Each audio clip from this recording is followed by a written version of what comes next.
This is part 2 of the presentation. So from the perspective of systems theory, there were several factors that helped, hindered, and shaped her aspirations and opportunities. So despite a difficult relationship with her father, he and her mother drove her wherever she needed to go, whether it be to school, activities, friends' houses, the mall, wherever. She said that although they had little money, there wasn't much she could not do. As far as she was concerned, everything was available to her. So Erikson would argue that because her parents encouraged her to learn and explore during stages 3 and 4, she was able to, down the road, pursue her goals and interests, which she did. On a macro level, societal norms of the times influenced her father's treatment of her in terms of being overprotective. She stated that she did not feel like societal norms or her father's treatment hindered her educational or professional goals, but socially she was not able to do everything she wanted. So her parents didn't belong to any organizations or clubs. They were not religious. She did not grow up participating in any organization's activities other than school. And she mentioned that if her parents had joined clubs or local organizations, perhaps that would have opened up opportunities for her. That said, she does not feel like their lack of involvement hindered her aspirations. And growing up in a safe neighborhood and attending a decent school definitely enabled her to learn and eventually go to college. So in that way, her community helped her achieve her goal of becoming a teacher. So there are several limitations when it comes to Erikson's theory of development. The first being that people develop differently. So defining what someone should be going through or pursuing at that time based solely on their age is problematic. Secondly, and to quote Bob Dylan here, the times they are a-changin'. Societal norms and expectations are in a constant state of flux. For example, in the 1950s, women were expected to marry in their early 20s and start families. Very few went to college. Now, women are expected to go to college just as men are and develop careers. In recent decades, a new trend called emerging adulthood has developed, which is a stage marked by identity explorations, self-focus, and possibilities. Since Erikson developed his theory of development in 1950, it is not super relevant today. Thirdly, many critics argue that his theory does not take into account how developmental tasks differ for women and ethnic and minority groups. Since the subject of my project is a woman, I'm going to zero in on that. Erikson theorized that before an individual can achieve intimacy, he or she must first develop an identity. Again, this was in the 1950s. So modern researchers argue that for men, separateness precedes attachment, meaning men develop their identities through autonomy and then form intimate relationships. Women, on the other hand, develop their identities through relationships, meaning that the identity-intimacy stage is fused, or in other words, identity and intimacy develop simultaneously. As a result, Erikson's theory of development does not reflect the experience of women.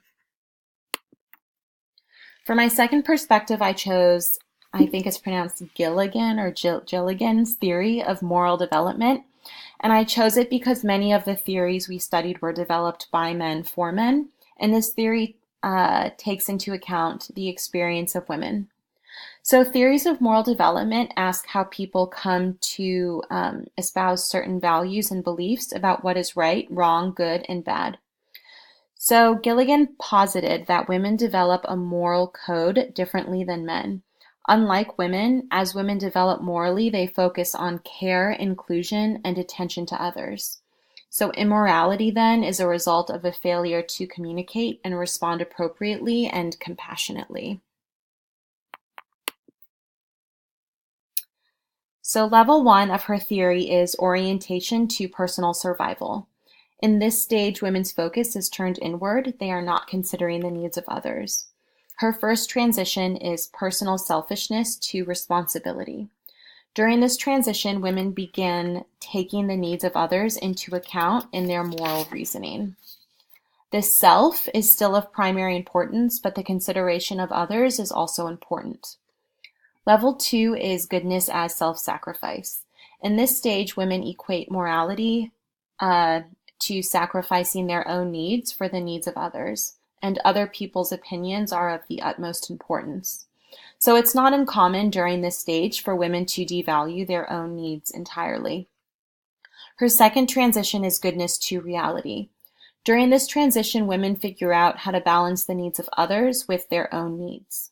When moral decisions are made, women take into account what is best for everyone, including themselves. The final stage is the morality of nonviolent responsibility. In this stage, women are able to consider the consequences of their moral decisions. Furthermore, they place a greater value on the integrity of their decisions and the impact of those decisions than they do on the opinions of others. They understand that caring for themselves and others is intertwined because the self and others are interdependent. This final stage makes me think of how when you fly on an airplane, the flight attendants ask that in the case of an emergency landing, you put your own oxygen mask on before helping others. So the crisis of my interviewee seems to occur in level 2 of her theory because as a 21-year-old, she was struggling to figure out how to balance her own needs and desires with the needs and desires of her husband's. As a young woman, she was also probably still trying to figure out what her needs and desires even were. It's hard to understand how to meet your own needs and ask others to meet your needs when you can't fully articulate what those are. So moving in with her husband and suddenly being expected to meet all of his needs was, I'm sure, overwhelming and super stressful. So perhaps she sacrificed too much of herself immediately and didn't know how to get it back. And so one day when she saw an opportunity to leave him, she did. It seems like the resolution of the crisis was partially due to her ability to successfully move into the second transition, goodness to reality. She eventually learned how to meet her own needs and the needs of her husband and consider the moral consequences of her decisions. And that concludes my final presentation. Here are my 2 reference pages, and I hope that everyone has enjoyed it.